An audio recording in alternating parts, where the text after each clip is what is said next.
This is the New York Central Niagara. This model is from Broadway Limited and is their latest Paragon 3 run. I recently bought this off a friend who was downsizing their collection and wanted to make a video about it. In a brief history, the S-1B Niagaras were a series of 25 484s built and served exclusively for the New York Central from 1945 to 1956. Like most steam locomotives built for the NYC, this was named after a river in the region, and thus they chose the Niagara River and Falls.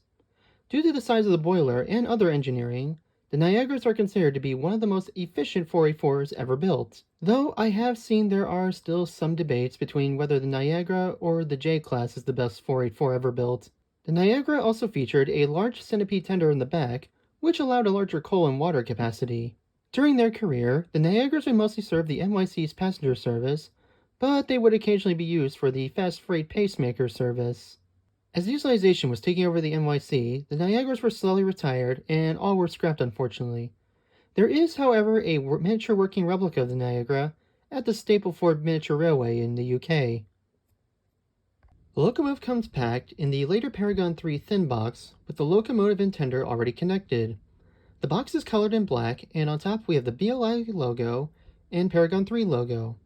On the length sides, we have the BLI Paragon 3 logo and other miscellaneous info. On the width sides, on one end we have the BLI logo, while the other side has product info and an illustration of the loco. To open the box, simply slide off the top lid.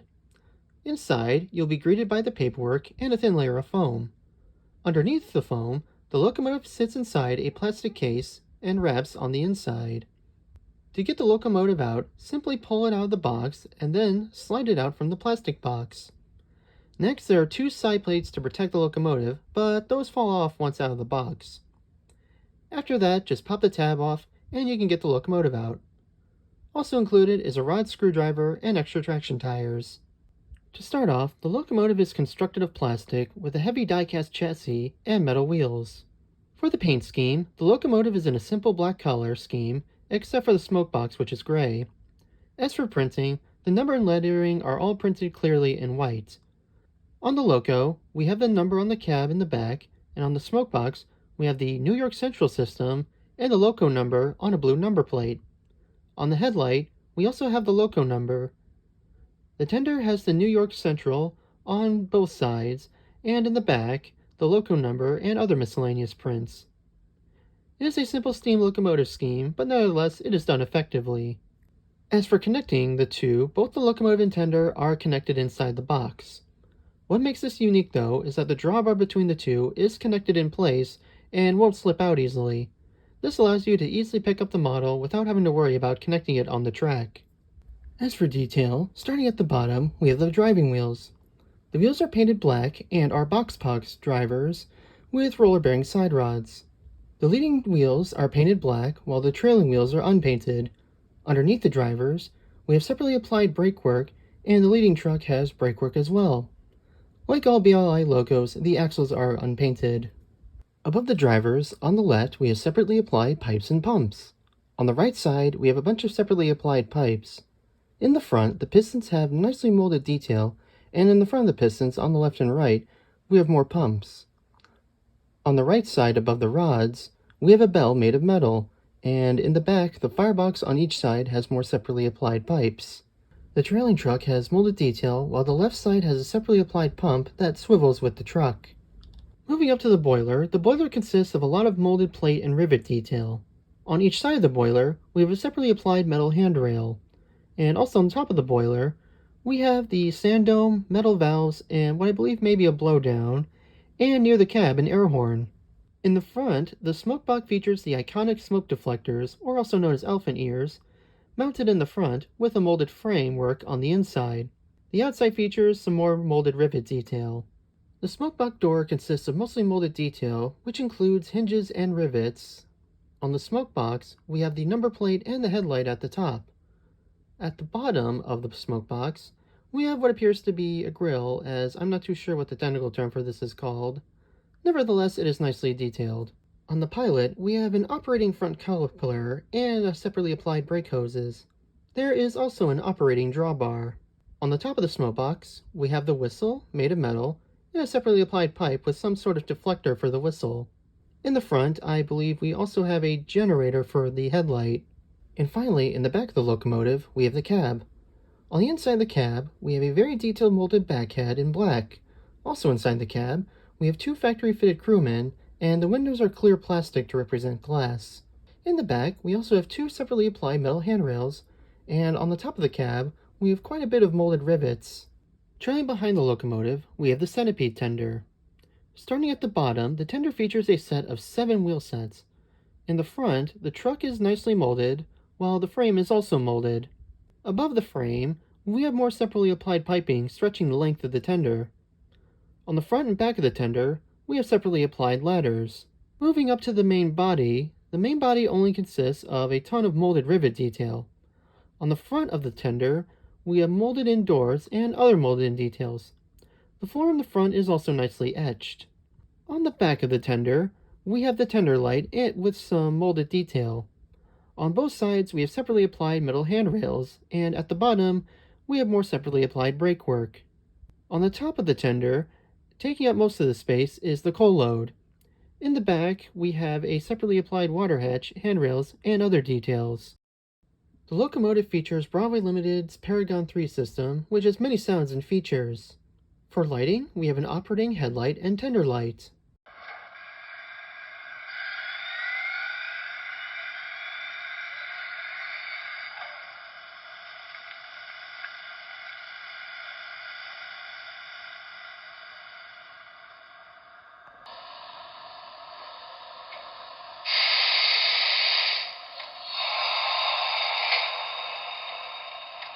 As for sounds, we have 2 bells to choose from.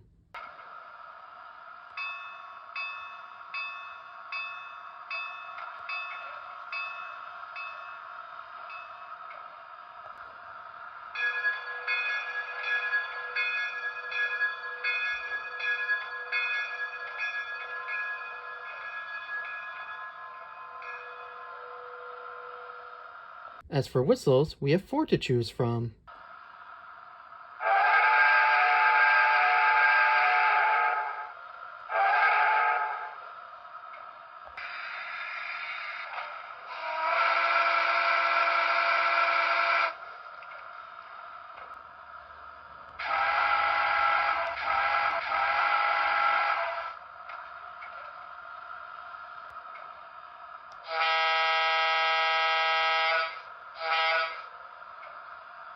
The locomotive also comes installed with a synchronized smoke unit.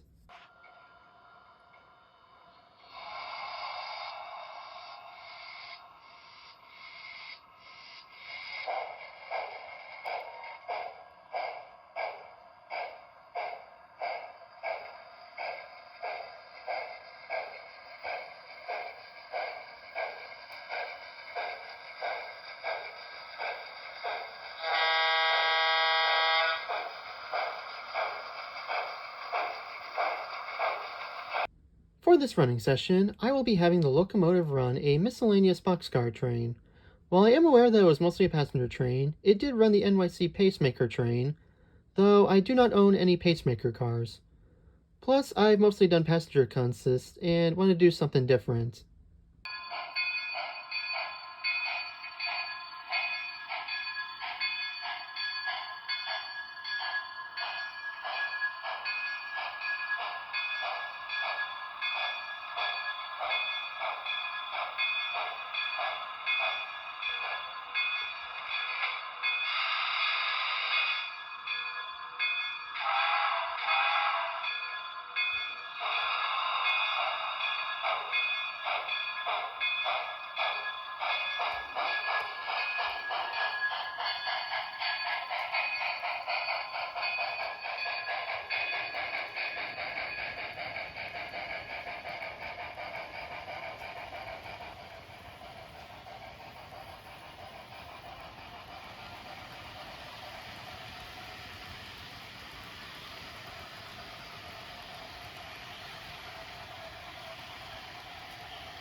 All in all, this was a very good model of the Niagara.